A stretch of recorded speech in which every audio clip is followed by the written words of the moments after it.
what's good, people? It's Jay Cactus, and we're back again with episode 20 of Cactus Convos now. In today's episode, I've got another sick producer with me. He's also an entrepreneur, plugin owner, and he's everybody's best friend. He goes by my best friend, Jacob. Jacob, how you doing, man? That was a great introduction, man. Yeah, you like that word? I was rehearsing Number 20, it for like 10 minutes before. Number 20, yeah, you've had some great conversations and stuff thus far. I'm excited about this, man. Yeah, it's been going fast. When I first started the podcast, I was going to do like maybe one every 2 weeks, but now I've had quite a few recorded, so I'm thinking about dropping one every week now. But I just didn't want to get to a point where I don't have a guest, because then it's like, shit, I don't want to miss a day. Yeah. Well, listen, I think you got a lot of friends in the production community that would be happy to talk to you. So I don't think that's going to be an issue of yours. Yeah. Appreciate that, man. The same goes to you as well. You've been in the industry a lot longer than I have, really. Yeah, I mean, it's been a while. It's well over a decade at this point, you know, kind of grinding, trying to get to the place that I'm at now. And I'm still not even at the place that I want to be, but happy to be here and have had many kind of twists and turns to get here. So, yeah, I'm happy to share and talk about all that today, because I think the beautiful thing about podcasts in general, but then also like producer to producer podcasts is like I learned so much listening to, let's say, Illmind's Black Chat and a bunch of the other podcasts, even when Producer Grind was going a lot more heavier on their weekly podcast. That really helped me in like, let's say 2016, 2017's really build the foundation for today. So I'm happy and excited to share information, because it's so important in our space. Of course, man. I appreciate that. I'm exactly the same as well. I think listening to podcasts, it changed my mindset more than anything. Because like growing up, you only kind of learn from the people that you surround yourself with. But then when podcasts became a thing, it's like it's like having a conversation when you're not on the podcast, when you're just listening. It's like you're in a room with just important people having the conversation, but you don't even have to say anything. You're just absorbing all the information. So I love them, man. I just learned so much from listening to podcasts, watching interviews, and just soaking up all the gems. It just completely changed my mindset. And I don't think I'd be doing what I'm doing now if it wasn't for like podcasts and interviews. I think it's changed everything. I agree. I even love like what you said there too. I totally agree. Like, you are the average of the 5 people you spend the most time with. And if you can spend them with individuals that are a couple steps ahead of where you are and where you want to be, it's just so beneficial. I've also found too, are you a big reader at all? Yeah, more like audiobooks. I don't physically read, cool. But it's still the same, isn't it?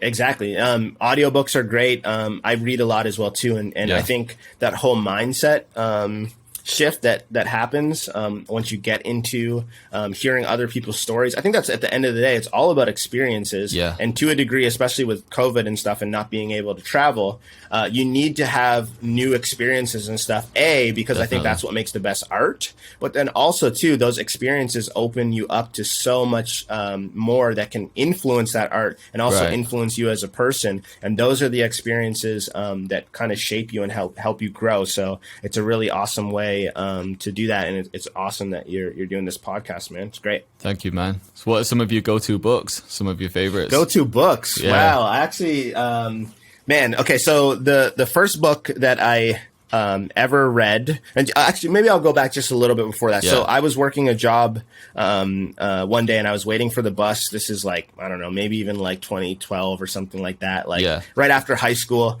I never read my whole life. One of my favorite rap groups is Mobb Deep, and I was waiting, and there was this business that was literally going out of business, and they had a bunch of books there, and Prodigy actually wrote a biography, and it was in the window for like $7.99, and I was waiting for this bus. It was like an hour and a half long bus ride. I was like, you know what? I'm going to go buy this book. It's like $7. And I bought that. It changed my life, man. I say to this day, like, for anybody that isn't, I mean, for myself, I wasn't comfortable with reading. I didn't, I wasn't there. Don't worry about that. Like, pick up a book, take your time with it, because it opened my world not only to his experience, but in that he mentioned a lot of great books like 48 Laws of Power and a bunch of these other books that I ended up reading that really helped change my mindset. And one of the first books, though, that I read that truly had a big impact on me, and I tell everybody to check it out, it's called The Compound Effect Effect. It's a really short read. I think it's like 100 pages or so, but it really gave me the information to be like, hey, you can change your situation. You can change your life. You just got to put in that hard work, and it compounds over time, whether that's in a financial sense or in just like your overall growth. And that's something that stuck with me my entire life, is that if you just put in a little bit of effort every single day, it does go a long way. You know what I mean? You got 365 days every year to grow and be better than you were the day before. And if you can do that, you'll be in a really good spot. So Compound Effect, 48 Laws of Power. Let me just take a quick look. I love Ryan Holiday. He has a great book called Perennial Seller. I think it's actually really, if anybody wants to check that out, if you're, have a beat store or selling sample packs, that is a really great book, because it's mindset, but also business as well too. It's called Perennial Seller. Definitely go check that out. But yeah, those are some of my go-tos. Yeah, that's something that I'm gonna definitely listen to or read, because yeah, man, I've been more and more into it over the past few years. I think when I was growing up, when I was young, I had no interest in reading books. I wasn't bothered. But as soon as I got a bit older and I started becoming thirsty for knowledge, and yeah, man, it's just changed everything. Especially the Prodigy one. I really need to read that, because he's had such an interesting life. And yeah, man, I know he's got crazy stories. I've listened to like a few of his interviews, and I was the same. I grew up listening to people like Mobb Deep, Wu-Tang, Nas, all of the legends. So I really need to check that one out. Yeah, definitely. Highly recommended. Yeah. But let's take it way back then.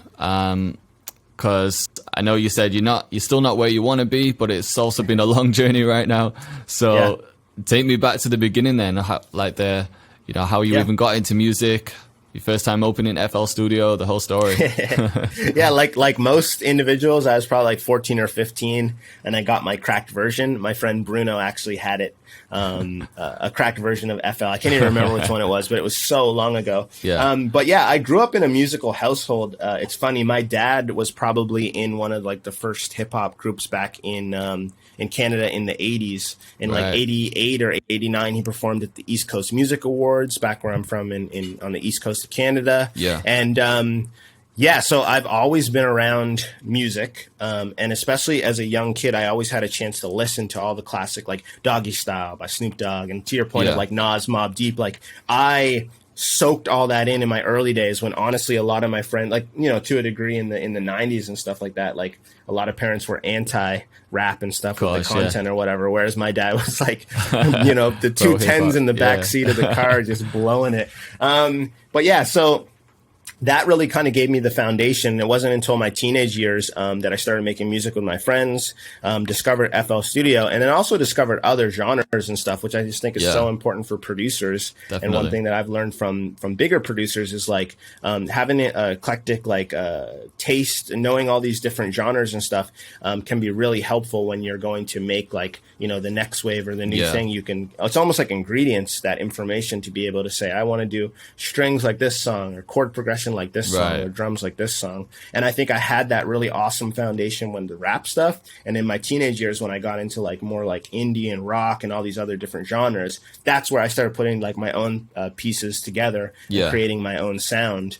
So yeah, that's kind of how it all began. And also at that time, I fell in love with film. So I've always had like a real love of film, and always was editing like my skateboard films and stuff like that. That's actually how I met my good friend Tyler, who goes by White Trash Tyler. We did the Look My Mike and Fly documentary together, and I can get into that. But we grew up together when we were like 14 or 15, making like skateboard films and stuff. And it's from that that we fell in love with all of this stuff. We went splits on our first MacBook together, our camera together. I went to school for recording engineering to like learn how to be a producer, which they didn't tell me how to do that. It was super outdated, like how to like mic guitars and stuff. Anyway, long story short, that was kind of like my foundational years of figuring out just what I was interested in, what I love to do. And then it was all about in my 20s kind of exploring it. Of course, yeah. So did you have any jobs in between that? Was it always music? Did you try out anything else? Or did you just have that one goal in mind?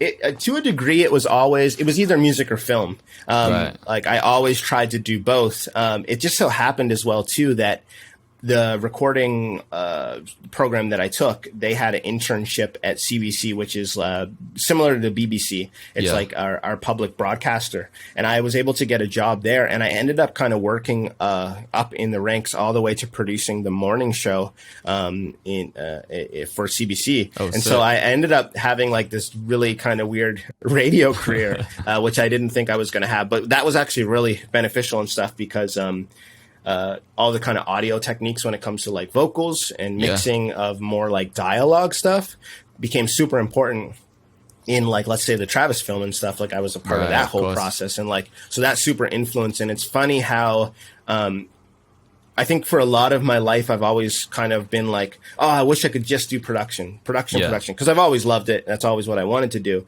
But it's funny how all these other things that you do throughout your life really help you in achieving your dreams and your goals. It makes you it makes you unique. And then also when you can bring all those different assets together, that's when you can kind of stand out. So for any producer out there listening that thinks like, oh, I might have this business degree or this computer science or all these other things that maybe you felt like, oh, I kind of just had to do it or something like that. Don't discredit that, because I think moving forward with where technology and stuff is going, you can really stand out in this kind of crowded field by having those specialties. Yeah, I think you're right. I think no matter what you're educated in, no matter what experiences you've had, like it can't hurt to have those experiences or to have that knowledge. You just never know how that's going to help you in the future. Like, for example, like you said, you might have a business degree, but if you want to be a producer, then a part of that is running a business. So there's going to be elements of that that's going to help you in the long run. So, I firmly believe that. I also think, too, like those open up all these other opportunities that people don't really realize. I think a lot of producers go right in thinking, like, I'm going to either, like, send the beats and get the placements, or I'll just go to the studio. Whereas, like, that door doesn't necessarily open. There's a lot of people trying to do that same path. Whereas like for myself, it was having the film background that actually got me a lot of the connections and stuff that I have. Because if you're like, hey, I can help you shoot your music videos or whatever, instantly you're like, the door's open. Whereas like, hey, I can make beats. There's a million other people that are doing that. And realistically, probably a million other people that are more talented maybe than I even am, you know? So it's a chance using those extra skill sets to say, hey, how can I help you, you know, to Gary Vee's point of like just being really helpful and stuff. It's like, how can I use that tool set that I have, help this person? And then ultimately you build a real relationship. And at some point that helps you. You know what I mean? Yeah, of course. It's like I said, it's just standing out amongst the millions of other people that are trying to do the same thing. It's about how can you just stand out? Like what's your thing? Is it movies? Is it, I don't know, what value can you bring to someone? You know what I mean? That's what it all comes down to. So I know you briefly just went over the Travis documentary, but first of all, congratulations on that, man, because that's such a sick thing. But talk to me about how that even happened. You mentioned it briefly then, but how did it all happen, man? So again, just another one of those situations where you don't really know how these things are going to all work together. But like, me and Tyler going splits on our laptop and our camera and really getting into the film. Tyler was able to go to LA after he graduated college and make some relationships and stuff out there. I've kind of followed right after.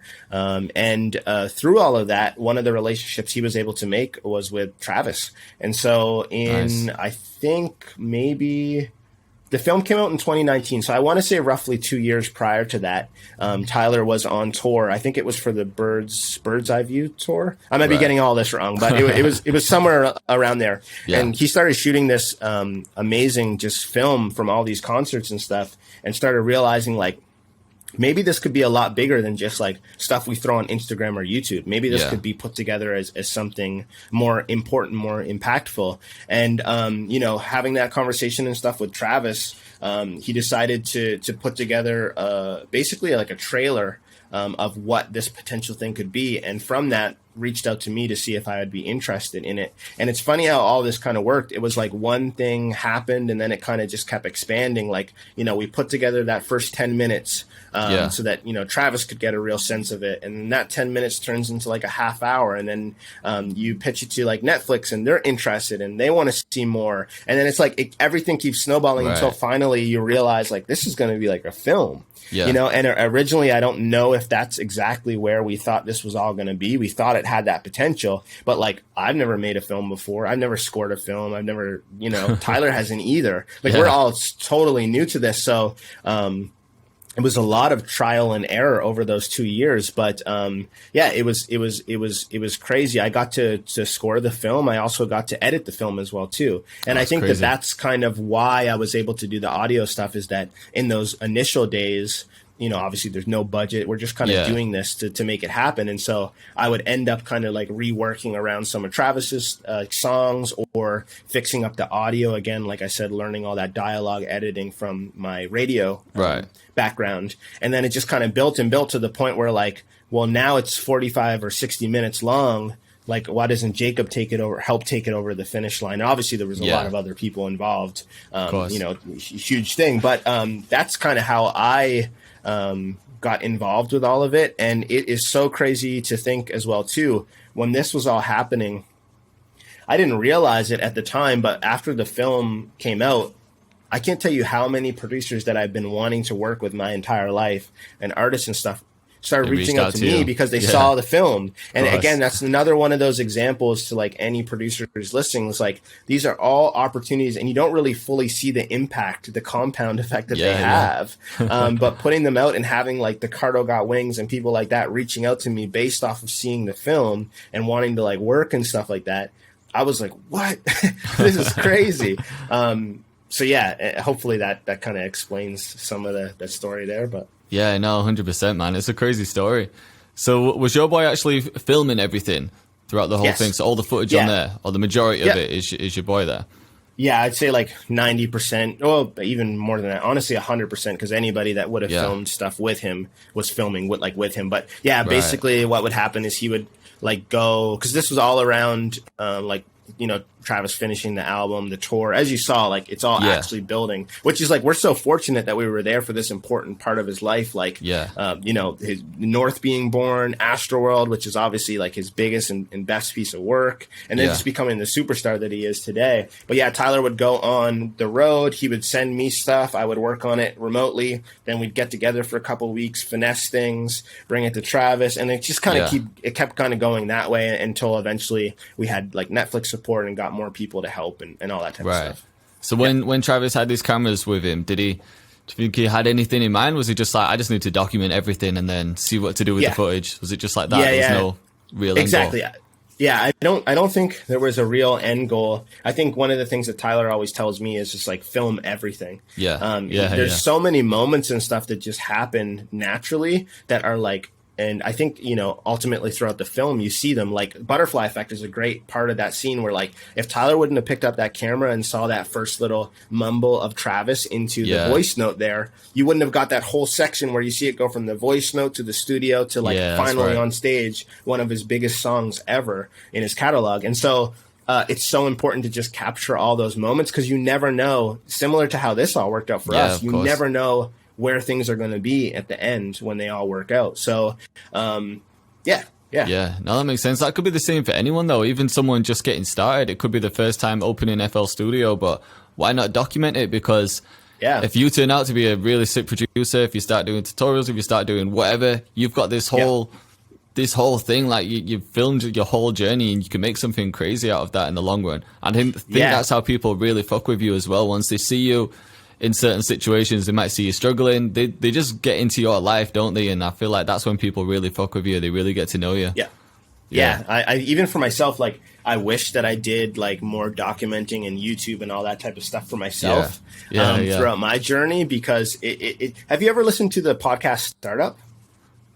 No, I haven't actually. Oh man. Okay. So you got to check this podcast out. So it's literally about this guy who leaves his job to start a podcast company, and the first podcast that he does is about him starting the company. So it's literally the first episode is like, I just quit my job, I don't know what I'm doing, all the way up to I believe they sold it to Spotify a year or two ago for like $500 million. That's so crazy. Over like 4 or 5 episodes, you see him go from like totally knowing nothing all the way to that. And I've always thought about, man, that would be the coolest thing ever as a producer, to be like, 100%. To have all that information, to be like, this was when I first made a beat, all the way up to like maybe working with a Drake or becoming the biggest producer in the world.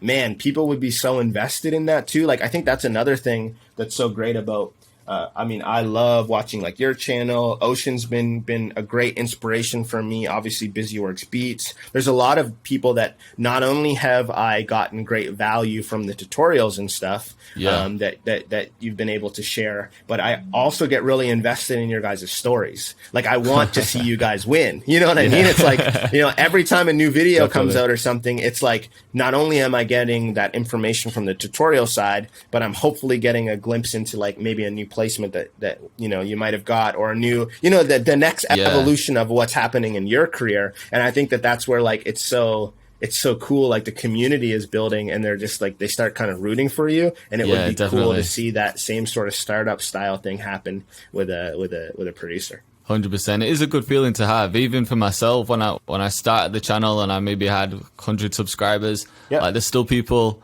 that fuck with me now, and they're like, every now and again I'll get a message and they'll be like, man, I've been with your channel since you're on 100 subscribers. It's so sick to see how good you're doing, and it's such a good feeling. It just makes you feel like, man, there's actually a lot of cool people out there, a lot of nice people, because there's a lot of negativity in the producer community, which you'll see. But I think the positivity outweighs it by a ton. I think for every like maybe 100 positive people, there might be one person that's throwing some shade, throwing some hate.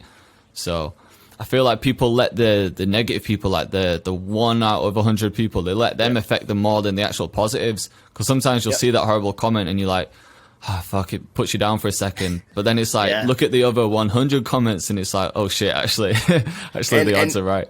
And out of those 100 comments, it's like, maybe that's the next, I don't know, maybe that's the next super producer that's like learning from you. Like, I think what's just so cool about this whole thing, it's like you have a chance to a degree with every single video to be so helpful to that next person that might be, wanting to achieve their dreams. And I think that that's such a special thing to think like, man, maybe, the same way we talked about those podcasts or the books that were like, so influential to us in helping shape us. Maybe, you're doing that for the next wave of producers that are going to be coming up and stuff. I think that's super, super cool. Yeah, it's cool to think about. I mean, when I started production, I was learning from YouTube tutorials, Busy Works Beats, like you said, people like that. And now to be the person that's kind of giving back to the community, it's a good feeling, definitely. I know you started a YouTube channel, or like a second channel recently, didn't you? Yeah. So I just started for the plugin company stuff. We started a channel, and again, just wanting to like. I mean, I'm still trying to figure it out. Any advice ever that you have, always share it with me. But still trying to figure it out because, like, I think, as we'll discuss over the podcast, I have a lot of different kind of like niches or lanes that I could probably take it down. I just want to make sure that whatever we do with it is like super beneficial. I don't know if that's like maybe sound design, if it's more tutorials, if it's more like kind of like producer perspective as far as like getting placements and, moving through the industry and business stuff. So we're still kind of like testing it out. But we launched that, and that's been really awesome too, because again, I think for myself, it's nice to be a part of this like sharing of the information and stuff, because like I want to see more individuals, especially in like the technology side, maybe get into some of that, and maybe there's like again that one kid that I can just inspire to think, hey, I'm gonna make the next Omnisphere or something like that. Like that'd be super dope. So 100%, man. So I mean, with YouTube, the biggest thing that I found is obviously finding that lane. It's like there's a lot of people doing tutorials, but nowhere near compared to the amount of people that are uploading beats and having a type beat channel. So I feel like there's still a lot of space for everyone to eat on YouTube. Like I don't think that anyone listening should be feeling like, no, I don't want to start a channel because there's already loads of people doing it.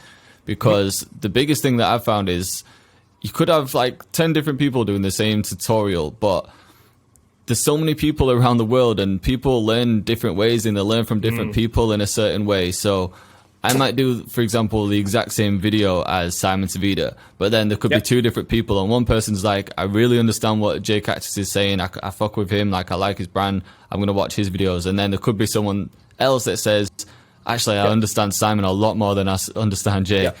You know what I mean? Like, there's always, you're always going to have that like perfect guy that you kind of go to, or the perfect tutorial, or just someone that you understand a bit more, or someone that you fuck with. So yeah, man, I think there's a lot of space for everyone to eat on YouTube. And I feel like, yeah, finding that one lane. So for me, it was picking my strengths. At the time, I think I was best at making drill beats. And when I was looking around, I saw that there were people doing drill tutorials, but no one was like really focused on them. Like, they'd maybe do drill and then trap and then something else. So I thought, right, I want to be that go-to guy for drill tutorials. So the majority of my content is going to be drill. And then every now and again, I can drop something new. So yeah, man, if I were you, I'd just kind of work out what your main strengths are, what you enjoy like teaching, and have a look, see what else is around there. And then, yeah, maybe just stick with like that one core thing where it's like, right, I'm going to be the go-to guy for this, but every now and again, I'll drop a bit of this. You know what I mean? If that makes sense. Yeah, no, 100%. And yeah, no, I'm excited to figure out what that is. You know what I mean? Yeah. It might take a few videos before you even realize like, right, okay, this is what I want to do. Yeah. Well, I actually even realized, like, I put up one recently about a placement that I got with Wonder Girl for SSG Kobe. Oh, and, you sent me that one. I watched that. Yes. And that one, you know, even again, brand new channel. It was only 1,500 views, but I really took that as a big win. And I was like, that's wow. Good for a brand new channel. Yeah. And hopefully, again, some of those producers got something out of that about like how a placement can happen and all that type of other stuff. So yeah, it's a great place, and exciting to be sharing more with the producer community, which is ultimately the goal. Yeah, I think that would be a good lane to have, you know, because you can share the production stuff. Like that video that you sent me, the way you put it together was sick. Like the quality was on point, the way you explained everything, like everything was perfect. And that's like a good lane to have, because a lot of people that do tutorials just do tutorials. A lot of them don't focus on getting placements. It's all about, you know, YouTube and selling packs and everything. But if you can carve that lane where it's like, right, I'm going to show you production skills, but I'm also going to show you how to get placements, how to network in the industry, you know, like give people a business mindset. I think that would be a good lane to go down. Definitely. Yeah. I got to get some more placements then.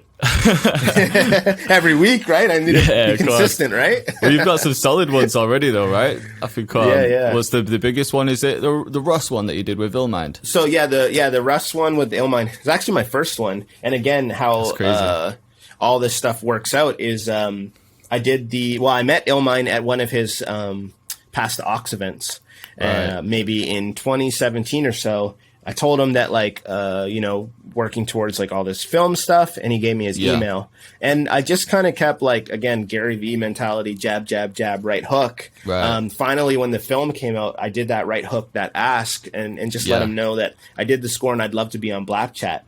And it was actually in that interview that he asked me to send him some samples and stuff like that. And one of the samples I sent was what ended up being the RUSS one. It got me my first Billboard #1, and then from that, again, things kind of kept snowballing. I got the Bryson Tiller. I got the unofficially unreleased, which I'm hoping will be released soon, is the Niagara Falls joint with Travis and 21 Savage. And then I have like a bunch of other ones that, like, fingers crossed, some big artists, fingers crossed, in the next couple months will roll out, which I'm super, super excited about. I really hope. That's like the tough thing about this whole placement game is like, you know, you get wind, or you know that so-and-so cut the record, and you're just kind of like, until it's on until Apple you see it on Spotify, Apple Music, then it's like, it you doesn't can't get feel too real. excited, can you? Yeah. So, but at the same time, it's like just the fact that these people have recorded or they've even heard your beats is still a big step. It's like, shit, like I'm in the right direction.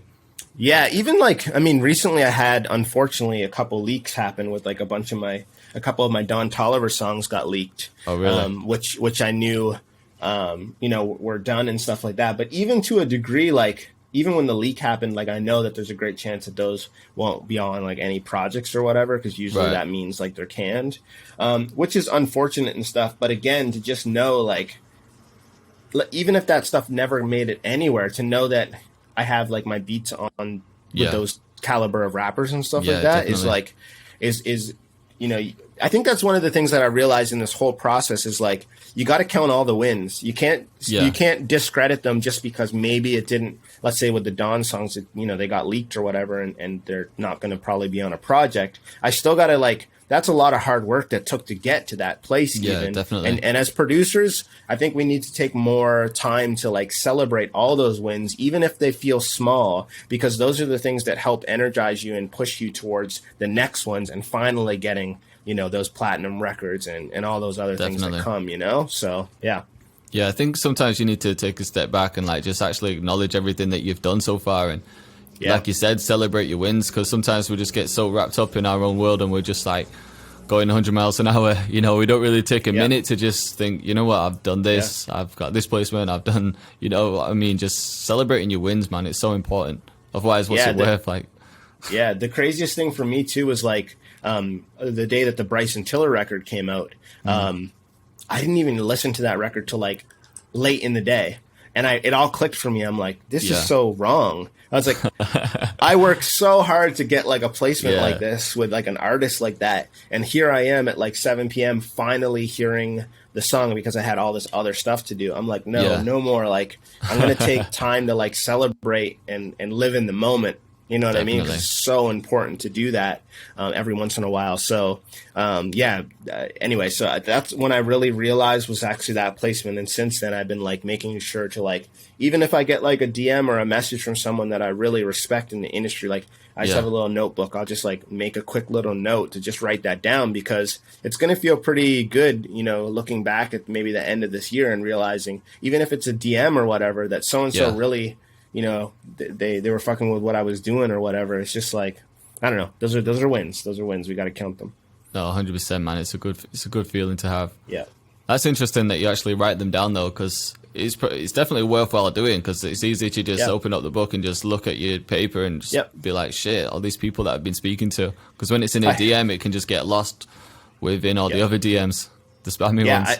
I think even too, like, back to the mindset perspective and stuff too, it's like, sometimes, I don't know if you feel like this, but there's many days where I go to make beats and I'm like, I suck, I'm the worst producer ever. I can't make a single beat. Yeah. And I'm sure we all feel like that. Yeah. It's great to recognize some of those wins, even if they're small, because that can get so cloudy, like all the negativity of like that. And you know, it can snowball into like a really negative place where like it almost causes beat block, or it allows you not to make the production that you want to be producing and stuff like that. And I think that in recognizing some of those wins, or being able to look back and be like, hey, I might have had a bad week this week making beats, but earlier in the month, so-and-so messaged me and said this nice like thing about my production that I really respect, or this happened or whatever. To even look at one or two of those instantly changes your mindset. And now you're in this different positive state where you're like, okay, tomorrow I'm getting back to what I need to be doing, because I know I need to be doing this. You know, course, man, I can relate to that so much. There's been so many times where I feel like I've made the best beat ever, and I'm in my room bopping my head, I'm going crazy, and then the next day I can't even think of a melody, and I'm like, fuck, I'm so shit. How have I even got an audience? And I just doubt myself so much. I just doubt myself so much. So it's crazy that you say that. But like you said, I think every producer has that roller coaster emotional vibe going on. But like you said, if you look at the positives and you look at everything else that you've accomplished, then I suppose you can switch it up real quick. But at the same time, sometimes it's fine to just take a break. Like sometimes you can be 100%. Producing, you're trying to force it, nothing's coming out, and then you get in your own head, don't you? But you could just take a break, go for a walk, go to the gym, go do whatever, just do something that isn't music, and then come back with a fresh mindset, and it can change real quick, can't it? Yeah, 100%. I learned that from Boy Wonder and talking to him, and he does that. If you know, he doesn't try and force it and stuff. So there might be times he was telling me where like he might go a month without, you know, making beats and stuff like that. Really? And to me, I was like, wow, that's crazy, because I kind of thought, to a degree, I almost had to like every day burn myself out, lock yourself in the studio. Exactly, which is like, I think we get that, we hear that like, oh, I'm in the studio 24/7, I never leave, and like that's not how great music and stuff is made, because you need to live life to be inspired to create. Definitely. You know what I mean? Yeah, of course. Like I actually think it was something that Frank Ocean talked about in an interview once, where he's like, if I can't live and experience life, then how can I write about things that are relatable to anybody else? Yeah. And when people were asking why he takes such long chunks between his albums, and I think the same thing is with production. It's like, if you don't have a chance to enjoy new music and be inspired and all that type of stuff, you can turn something that's so positive and so beautiful into something that's really negative, that it's like a job, and it should never feel like that. 100%, because we're not machines. Like, No. we can burn out really quick. Yeah. And there's a difference between like working hard and working smart as well, isn't there? Yeah. I think that's the main thing to 100%. think. But how about you? Because it seems like you're doing everything at the moment. You're running like a plugin company, chasing placements. Yeah. Like, how are you even balancing it all? Do you have certain things where you're like, right, this is more important, I'm going to put more energy into this, or is it? Yeah, so I invested all my Bitcoin into learning how to clone myself, and no, I'm just joking. So I got 3 Jacobs in the back working. Basically, I agree. Working smarter, not harder, is the way to go. I think it's all about prioritizing. It's funny. I found through like some of the business stuff, there's this guy named Alex Sharfin. Yeah. If anybody wants to check out his podcast, I think it's called Momentum. Anyway, he's been really great in opening my eyes. Like, when I got into like the business with the plugin stuff, again, total noob, had no idea how to like run a company. And at this point, we have 5 individuals that are hired, working with us and stuff. And when I started, I was like, how? Just I didn't know how any of this worked. It all seemed so scary and crazy. And to a degree, it reminded me a lot of like getting into production. Right. But one of the things that he talks about is like creativity doesn't need to be so unpredictable. You can make it more consistent and more predictable by just focusing on a couple things, which is like somewhat of a routine. I agree to your point. Like, you don't have to burn yourself out, but just making sure that you attack it every day, whether that's for an hour or 10 hours, that's up to you, but attacking it every day, making sure that when you do go do it, you're working smarter, not harder. So even like little things, for instance, on Sunday nights, I'll go through all the loops that people sent me. And before, I used to just almost burn myself out, and like I'd open up one pack, do as many as I could, open up the next, and I would just go that way through the week. But that's kind of silly, because some loops you hear and you're like, this is a smash. You just know as soon as you hear the loop, right? And so even on a Sunday night, going through and being like, realistically, at max, I might be able to do 20 of these this week. Why don't I go through and just spend 45 minutes and pick the 20 that I know are smashes and that can probably get placements? It's like little things like that like, if you just do a couple of those things, you can get a lot more done throughout the week, and a lot more that actually is beneficial to like your career and stuff. But it has definitely been, I wouldn't say it's easy, and I wouldn't say I figured it out, but the balance I kind of have now is that I'm up for 6 a.m. in the studio, and from like 6 a.m. to roughly 12 o'clock, that's when I do all my music stuff. Right. And then from noon until about 6 p.m., I do all my business stuff related to the plugin company. Okay. So it's about a 12-hour day. The one thing I will say, though, is that like I love what I'm doing. It doesn't feel like work. A lot of people ask, like, how can I do that every day or whatever? And it's Monday to Friday. I take the weekends off. But I truly love this so much that like I just couldn't imagine doing anything else. It doesn't feel like work. If anything, I wish I had more time in the day to do it. So I think that's the beautiful thing about music for most people. It's their passion. It doesn't feel like a job. And if you focus on doing that every day, you actually will never work a day in your life. You know, no, 100%. Man, it's such a crazy feeling, isn't it? Because when I've worked at previous jobs that I haven't really cared about, and I've worked for someone, all through the week I've just been like, oh, come on, is Friday going to come? Is the weekend going to come? And I've hated it. Yeah. And if I had to work any extra than what I was supposed to, like, you just work a 9 to 5, right? So if you're staying there till 6, you're like, what the fuck am I doing? I need to get out of here.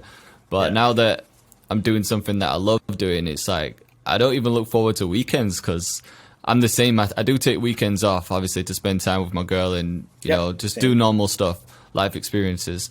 But at the same time, I'm like, I don't even look forward to the weekend. I look forward to like music time again. So it's crazy. And like you said, it just doesn't feel like work. Like if you do a 12-hour day, it just doesn't feel like it. It goes so quick. Yeah. And how can it feel like work if you love what you're doing?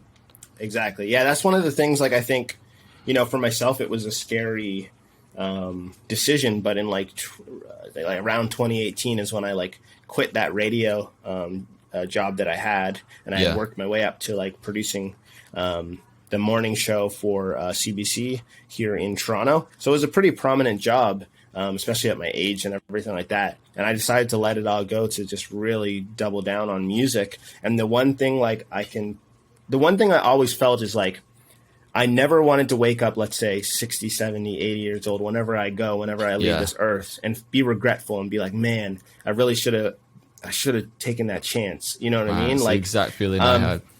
Because even if I would have taken the chance and none of this worked out, it's all good. I'm okay with that. But it's more so the unknown of, if I wouldn't have done it, could I have made it? You know what I mean? And at least you could have said that you tried.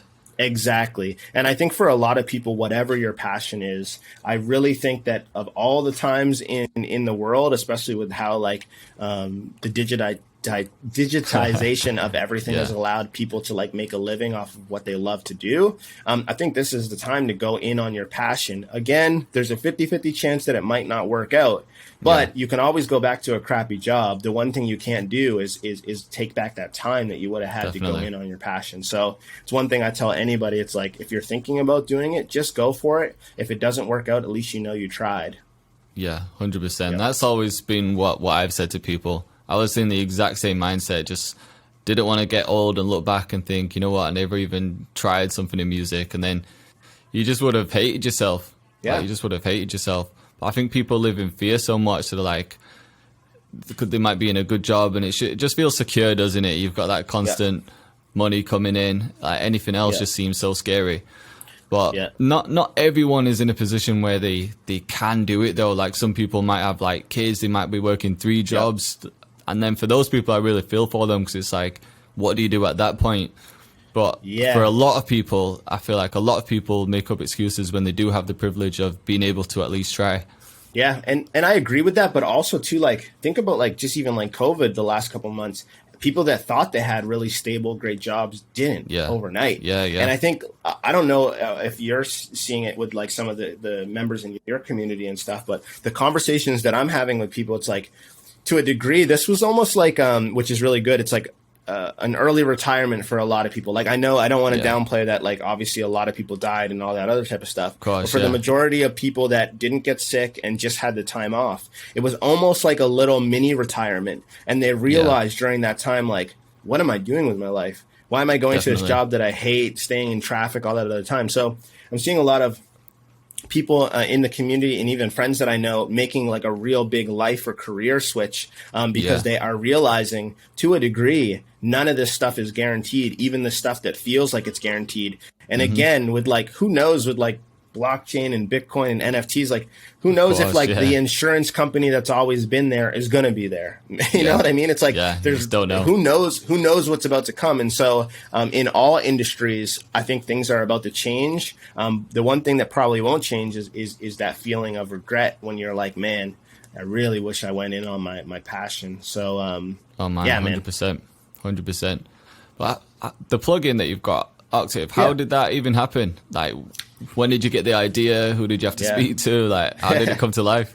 Yeah, funny story. Literally, I didn't think that this was going to be a thing. Like 100% transparent with you. Yeah. When this started, I had a goal of 100 people. And honestly, I was like, if I can get this to 100 people, I'll be happy. And like, I was like, I felt like I had the support of my friends. I was like, I think I can do that. But that was my goal. That was it, you know? But the idea, the way it came about is I realized that obviously everyone was doing sample packs and stuff. And I realized I would like to do one too. But I was kind of like, how can I go one step farther? And the idea I had was like, well, I can release a sample pack, but then you can also get this instrument that features some of the same sounds. So it's almost like you have the ingredients to the recipes. Like, the recipe is me putting together the sample. Well, now you can take that exact same synth sound and use it however you want it. Yeah. And so when this launched, it was the same week that they announced the pandemic. And instantly I was like, oh, I lost all my money. I was just like, this is the worst thing ever. Yeah. And I didn't really realize to that idea of these mini retirements and people having a chance to like be at home and not go to a job that they hated. A lot of people got really creative and started making more and more music. And I think from that, this kind of snowball effect happened where the plugin started kind of taking off more than the sample pack. Like I had to actually pivot multiple times, and it went from a sample pack with a plugin to like now it's a plugin, and the sample packs are just extra, you know? So it was a big learning experience for me, and I didn't have it figured out. I'm still trying to figure it out. The one thing that I realized throughout this whole thing, though, is that I can't name one other plugin company or even like a software company that's really focused on rap music. Like there's a lot of plugin companies that are really focused on like EDM and EDM sounds. To a degree, like I understand, like hip hop was literally made from nothing. Like we figured out how to rig up turntables and sample off of old records. Take things that were never meant for us and turn it into something. And I feel like to a degree, that's how it's always been with all the technology. Like even like the synths and stuff, it's like you can like this Moog is from I think 82 or something like that. It's like this is a synth from the 80s. It sounds like a synth from the 80s. But hip hop producers can take it, add the wobble, all that type of stuff, and turn it into something that's like for a new drill record or whatever. Yeah. And I realized in creating the plugin is that I hit this niche of like, wow, this was a plugin built by a rap producer for other rap producers, and no one else was doing that. And maybe there's a bigger market here. Yeah. And so since then, we've been developing and working on our next plugin, which I think this will be the first time I talk about it publicly, but it's going to be called Scorch.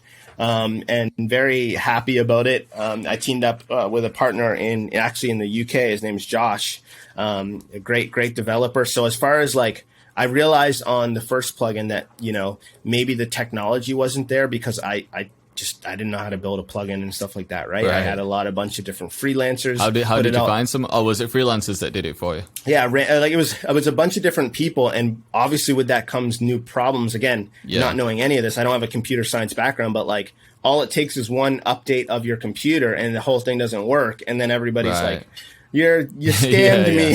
And then I'm like calling people that I don't really even have relationships with, trying to like talk to them about computer science coding stuff that I have no clue about. Right. So, I realized pretty quickly, like I need to get somebody that actually is legit in that world, because the one thing that I can guarantee is like the sounds in the plugin, like I've only gotten positive feedback from like the majority of people, like they love the sounds. And again, that comes from like that hip hop curation and stuff.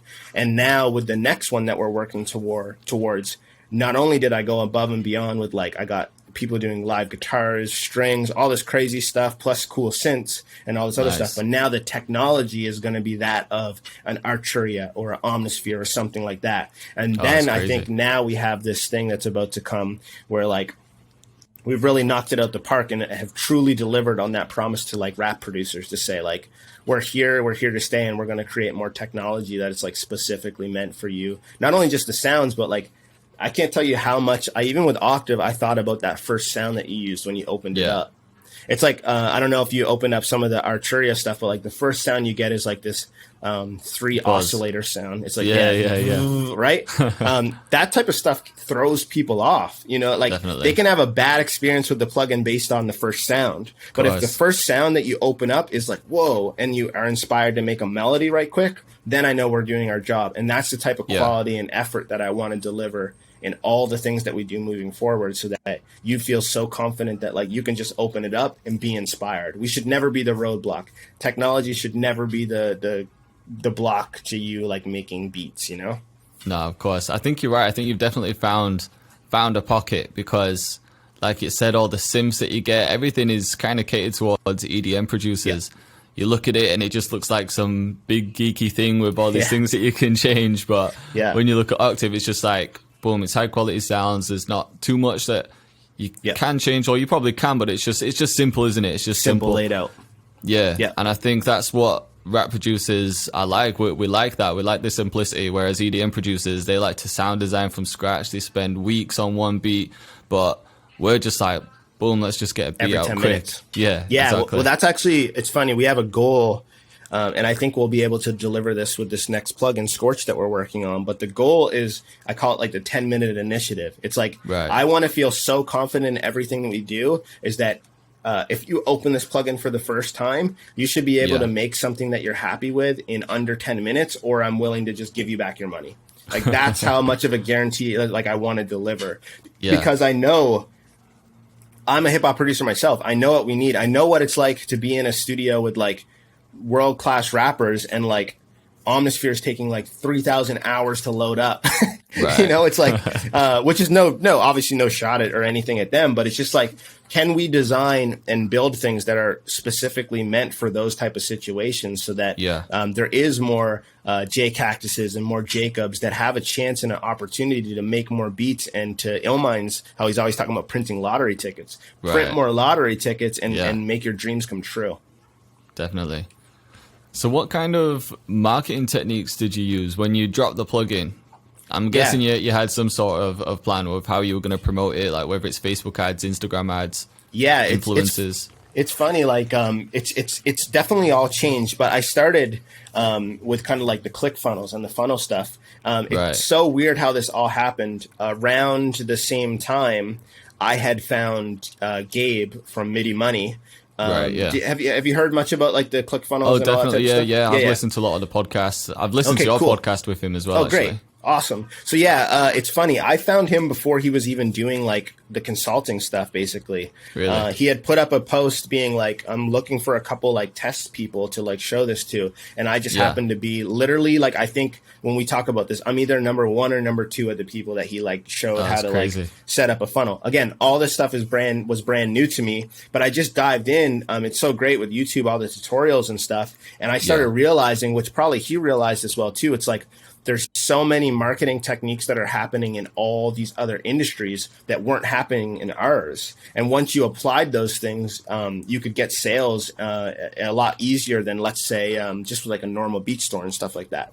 So I started with the beat store, and then I moved to like this course that I was doing called the Blueprint, and neither of those things worked. Again, I don't want to make this seem like, you're one shot and then you're done. This took like a good hour and a half, a good year and a half of like trial and errors before finally I realized I was going to do the sample pack. Then I added the instrument, and I used those techniques that he had taught me, and it all started to work. So we were running Instagram and Facebook ads to kind of let individuals know about the plugin. Then they would go to a ClickFunnels. But then eventually over time, like I realized like that wasn't necessarily the style or like the brand that I wanted to kind of develop. As I realized, because again, I only had a goal of doing 100 of these. So I wasn't really set up or prepared for anything more than that. You didn't set a high goal, did you?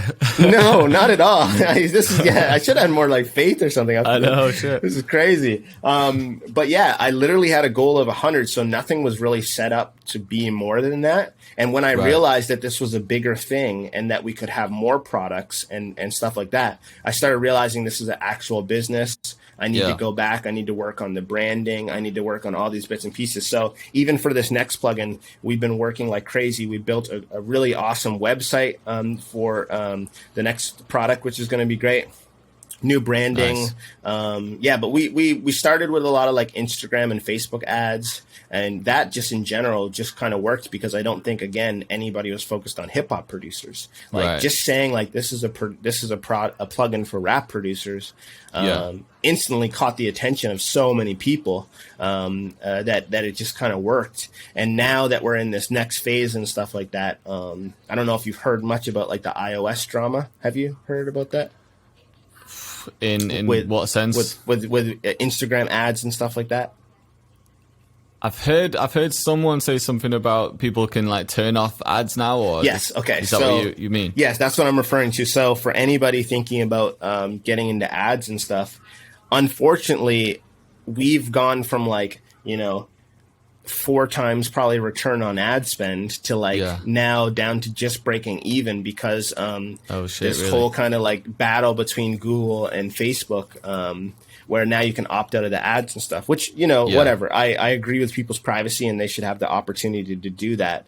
But with that being said, I've realized in this whole thing, and this is why I'm glad that we were already working towards it, like what you're doing and what other individuals is so important. Organic and building a real community of people that actually care about you because you're delivering value is so much more important than running any sort of ad or anything. So anybody listening, like I would say at your foundation, really work on building those type of things. And then you can add on top of that the ads and stuff like that, which will like send it into a different space. But it's so important to build that foundation from the ground up.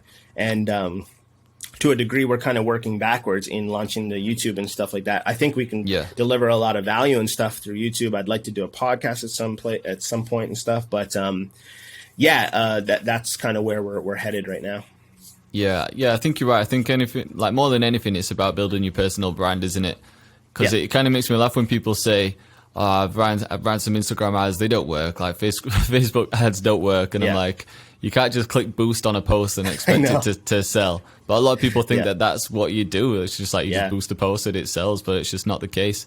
To be honest, I've never actually tried to run Facebook or Instagram ads. Oh, man. We got to do it.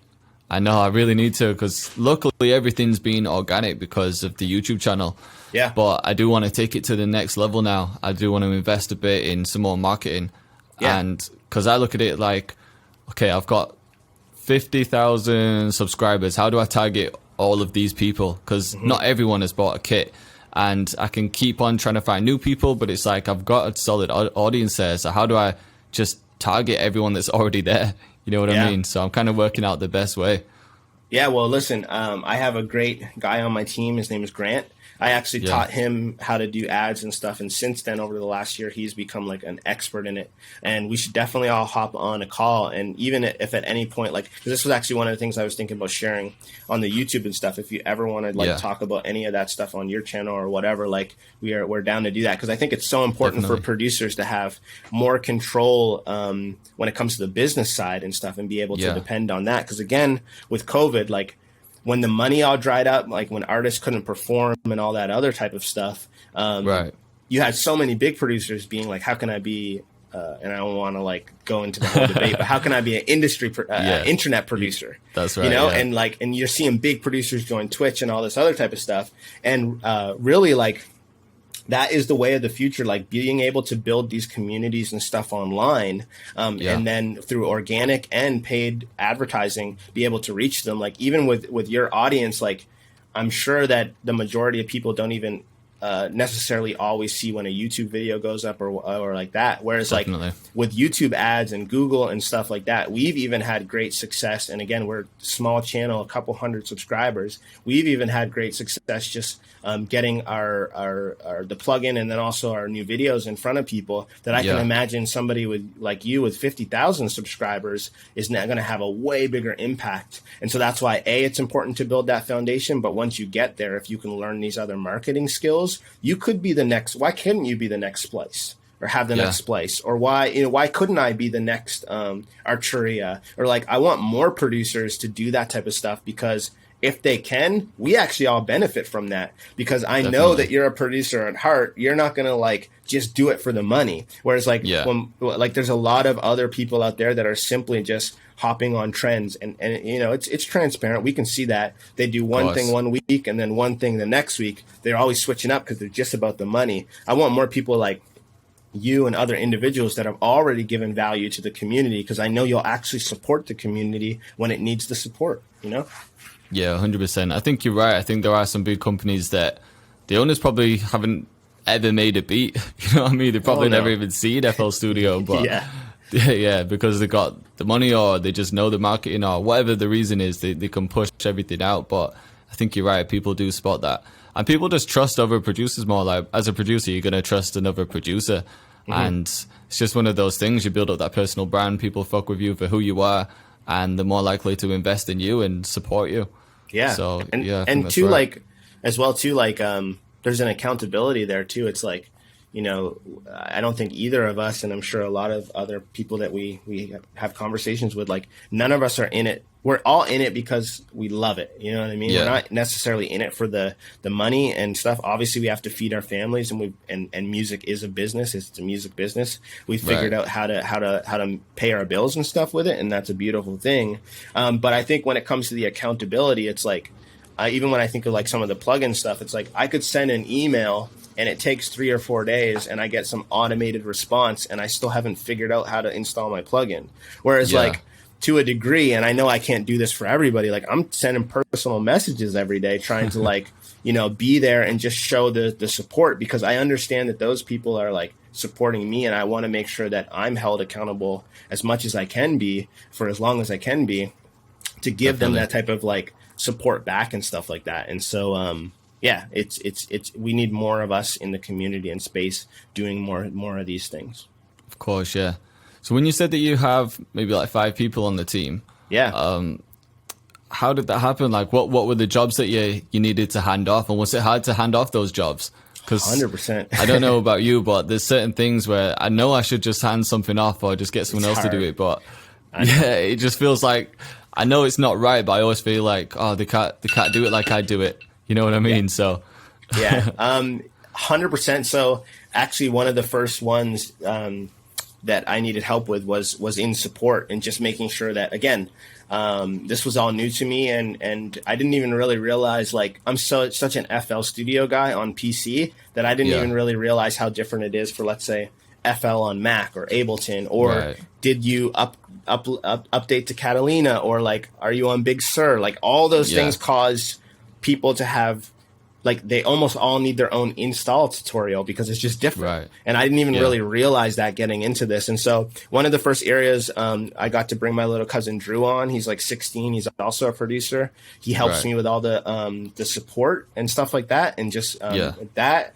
Then I was able to, like, again, with ads, like, we started running more and more ads. And I realized, again, to your point of, like, it was so hard at first, not doing it myself, but I had to realize, like, at the heart of this thing, the thing that people want are the sounds and the sound design. And that actually takes a lot of time. Like, I'd say on average, a preset might take an hour and a half, right? So when you're talking about 300 presets, you're talking about maybe 500 hours worth of work.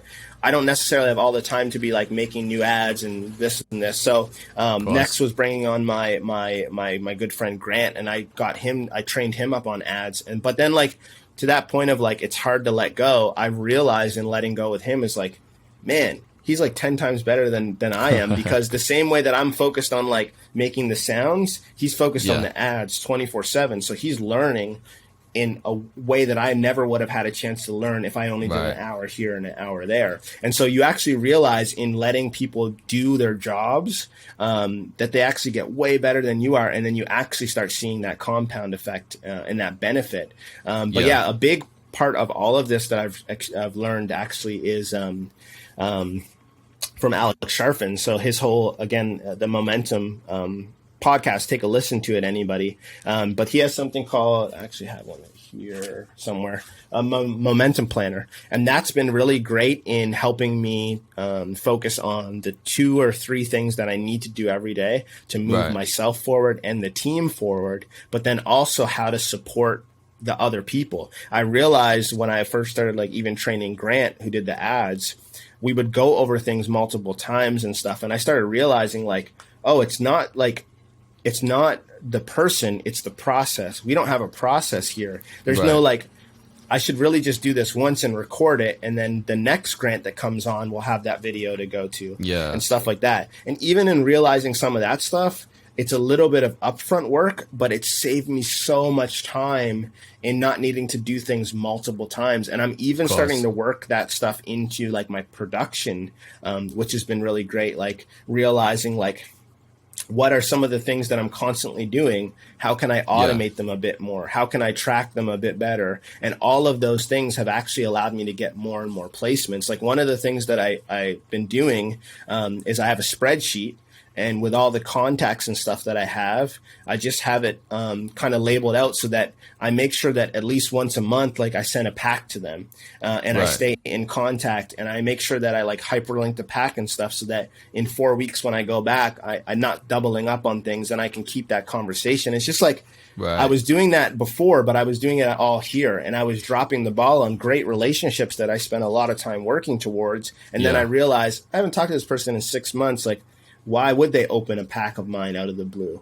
But in having real relationship or wanting to create real relationships, this has allowed me to stay a lot better in some of those areas. So, I'm doing a lot more of those type of things to just stay on top. Yeah, man, that makes so much sense. It's just being organized, isn't it? It could be something as simple as, like, for a long time when I was making beats, I wouldn't have a personal like stash in a way. I'd go through to all these different kits, cycling through so many different kicks. And then once I started thinking, right, you know what, every time I use a sound, let me just put it in a separate folder. Then it might be a bit of extra work when you're making that one beat, but then the next time you go to make a beat, it's like, boom, you've got your go-to sounds that you like. Could just be something as simple as that. But I definitely need to do more things to stay organized, especially like you said, with keeping in contact with people, knowing who you've spoken to, who you've sent packs to. Yeah. And because right now I keep a lot, or I try to keep a lot in my mind, but it's so much easier once you've got it visibly somewhere, like wrote down. Yeah, exactly. And I'm not even at the place where like I need necessarily yet help with those things, but I can imagine if me or you ever get to a place where we're like super producer, like a Pharrell or something like that, it's like all that organization is going to come so beneficial, because at some point you have 2,000 people that you might need to contact once a month, and you might have assistants and people that need to like know how to manage all that. And again, it's not the person, it's the process, and being able to document and have that organization. You actually set that person up that's coming to help and support you for a win. You know what I mean? I think that's what happens in business, and even sometimes with collaboration and stuff. It's like, you don't set yourself up for a win. It's like you're almost like setting yourself up to fail by not having this stuff all laid out. I just realized you had a dog behind you. I was like, what's going on? I didn't realize it popped up for a second. I felt when we were talking, I heard her like open the door, and I felt something brush on my leg. I was like, shit. She just wanted to say what's up. But all that stuff is just so important. Yeah, 100%. By the way, are you stuck for time? Because I know you jumped straight from the other podcast, so I didn't want to do the same. No, I have my company meeting at noon, so I have another like 24 minutes or something we can chat. Okay, cool. Just wanted to keep make sure. going. Yeah. Let's do it, man. Yeah, man. So what are some of the techniques that you've been using to get placements? Oh man. Okay, so number one, I think it's staying on. It's building on those relationships as we talked to. It's like you work so hard to get so-and-so's email, and then you don't end up sending stuff consistently and on it. Same as like when you talk about YouTube, it's like if you really want to build that trust and build a real relationship, you have to stay consistent and you have to deliver on that. You know what I mean? Right. So number one, just recognizing and realizing that and saying, I need to send out X amount of packs over the month has been a game changer. And what's even funny, what I'll do now, I made like a little, in Photoshop, I just made a background for my computer, and it's a square with like packs to do and then packs that are ready to send out. And basically every time I make a beat or a loop or something like that, I just drag it into so-and-so's pack. And then by the time I get 10, 15 things in there, I move it over to send out, and it's ready to go. And the next day I'll just send it out. So again, just small little like ways to work like that. When it comes to placements and everything, a collaboration is king. The more people that you can work with is just great, because your network expands. And the network that I have, when let's say I collaborate with you, both of our networks just totally expand, because I'm sending out stuff, you're sending out stuff, and that just doubles our opportunity to get a record or get a placement. So no matter at what level you're at, definitely collaborate and work with more people. Another thing too that I realize, I have to say this to like a lot of producers, is like, get the music off your laptops. I hear so many people that are like, they complain about not getting placements and stuff, and I'm like, well, where's your beat store? Or like, what's your YouTube? Drive. Exactly, it's all on the hard drive. And nothing will ever happen from those things collecting basically dust on your computer.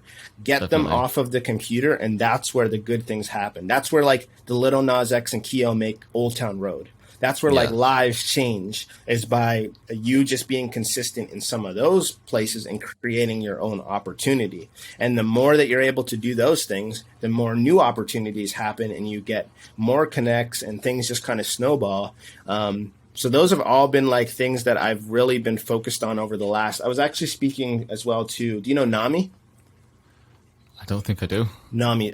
He was actually on the Bryson Tiller record with me. He's done Ariana Grande. He's done a bunch of different, bunch of big records. And we were actually talking about this as well too, which is really, he put it in a way that made me think about this a lot differently. Is like, he's like, man, it's almost like right now we're all in high school together. And when we graduate or whatever, we're going to be like, when we graduate, our graduating class is going to have all these connections, and we're going to be the ones like running the industry. Basically, he said something, I'm butchering it. He said something along those lines. But it really made me think a lot more about like, it's so true. The relationships and stuff that we have right now at whatever stage that you're at, as long as you're focused on getting to the next level and that person is focused on getting to a level, when you both get there, then you can start making more like boss moves and help each other.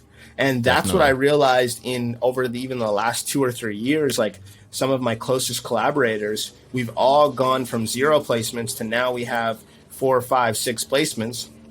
Others more than others, but like we all are like pulling each other up.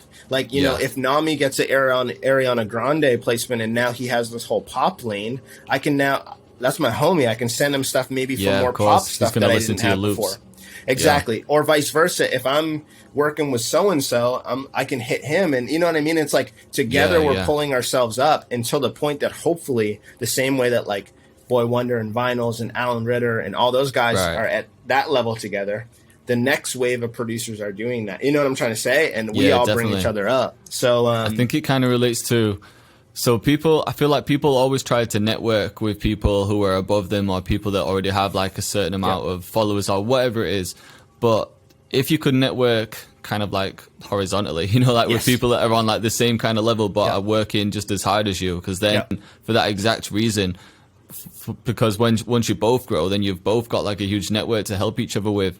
And it's just people on like a similar level are going to work with you a lot easier than someone who is already established, because at that point, for someone that's already established and has like a ton of placements and has everything, and then if someone who's just getting started reaches out, then what value is that person bringing them? Because it's like, you know, this person, it's their business. They've worked hard to get to that point, and I'm sure they've got their own network. So, of course, a lot of people will get aired in the DMs, they get messages ignored. But once you're messaging people that are on a similar level, then it's like, I just want to collaborate because we're making music. But then you develop those relationships, you get a bit older, like you said, and then you've both grown as producers, you've both grown your networks.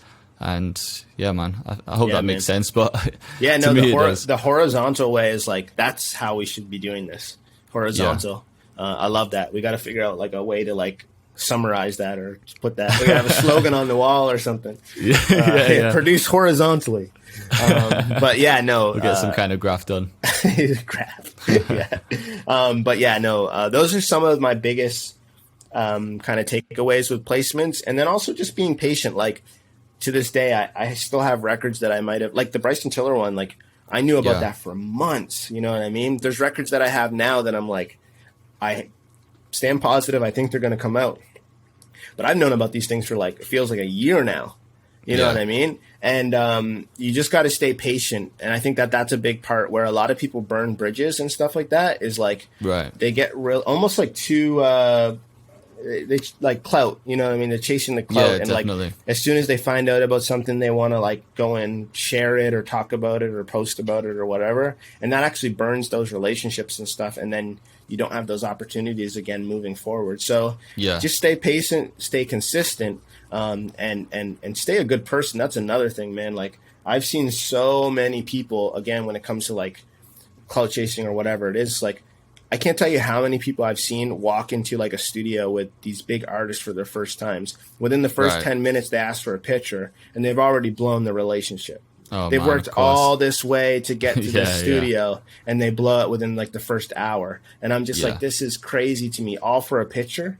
You know what I mean? Whereas if you would have came in there and been like genuine, nice person, no egos attached, all that type of stuff, you might have been able to have a real relationship with this artist that you've always wanted to work with. And like a Boy Wonder and a Drake, you guys could be rolling together forever. You know what I mean? And I've seen that happen. You just wanted to show everyone that you met this person for what? Exactly. For a few likes.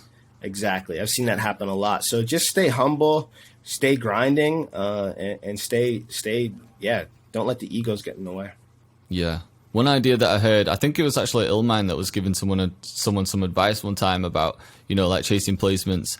And he said, definitely like making loop packs, but you don't have to make beats and then make separate loop packs. What you can do is use the melodies that you've used for your own beats. Because it's like, you could like, for every producer that has a ton of beats sat on the hard drive, you could go through, grab the 20 best melodies, put a loop pack together, and then start sending them out. Even though you've already made a beat with them, like you might have an audience that have heard it, but these other producers that you're sending these loop packs to, their audience might not have heard that loop. Yeah. And that's the whole point of a loop pack, isn't it? Everyone uses these loops, gets them around to their own audience. So that could just save 100%. You. Again, it's like working smarter. You don't have to do one thing and then that. It's just combine the two. Yeah, I do that all the time. Another thing I've been doing recently too is like from a sound design perspective, I think for rap producers, especially early stage rap producers, it's hard to get the right sounds and stuff together.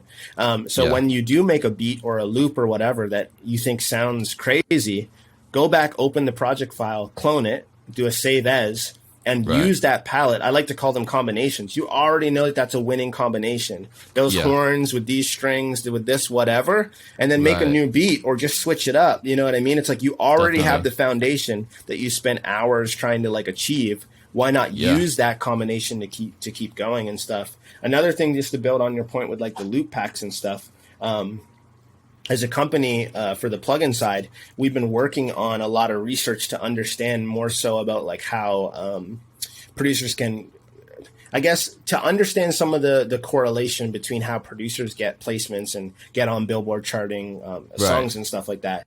And what we realized, and we did a lot of research, we're going to try and figure out how to put it together into like a more tangible thing. But one of the biggest things that we realized, we went back through all the top the number one like rap albums on the Billboard last year, and we went through all the producers that contributed to them. And I'm probably going to mess up the numbers here, but I'd say roughly around 72%, something like that.